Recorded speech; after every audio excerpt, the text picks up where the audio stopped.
بلوچستان میں سال 2025 کے دوران دہشت گردی کے مقابلے میں ٹریفک حادثات نے زیادہ جانیں نگل لیں۔ سرکاری اعداد و شمار نے عوامی تحفظ کے بڑھتے ہوئے بحران کو اجاگر کر دیا ہے۔ گزشتہ ایک سال کے دوران صوبے کی 7 قومی شاہراہوں اور M8 موٹر وے پر کل 24,482 ٹریفک حادثات ریکارڈ کیے گئے، جن کے نتیجے میں 415 افراد ہلاک اور 30,066 زخمی ہوئے۔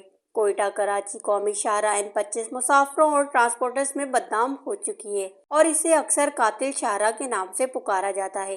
سنگل کیریج وے کی سڑک، بھاری ٹریفک اور حفاظتی انتظامات کی کمی کی وجہ سے مقامی رہائشی حکومت سے بار بار مطالبہ کر چکے ہیں کہ کوئٹہ کراچی ہائی وے کو دوہری بنایا جائے تاکہ مزید جانیں ضائع ہونے سے بچائی جا سکیں۔ اعداد و شمار کے مطابق کوئٹہ اسلام آباد قومی شاہراہ N50 پر سب سے زیادہ حادثات ہوئے، جہاں سال 2025 میں 7,647 حادثات رپورٹ ہوئے، جن میں 56 افراد ہلاک اور 6,944 زخمی ہوئے۔ ایمرجنسی رسپانس سروس کو سال بھر فعال رکھا گیا اور ریسکیو 112 نے صوبے بھر میں حادثات کے متاثرین کو فوری طبی امداد فراہم کرنے کے لیے 2,986 ایمرجنسی OPD آپریشنز کیے۔ مزید برآں میڈیکل ایمرجنسی رسپانس سینٹر کے مطابق بلوچستان کی قومی شاہراہوں پر گزشتہ 5 سالوں میں 77,000 سے زائد ٹریفک حادثات ہوئے، جو انہیں ملک کے سب سے خطرناک راستوں میں شمار کرتے ہیں۔ روڈ سیفٹی کے ماہرین نے خبردار کیا کہ اگر فوری طور پر انفراسٹرکچر کو اپ گریڈ نہ کیا گیا،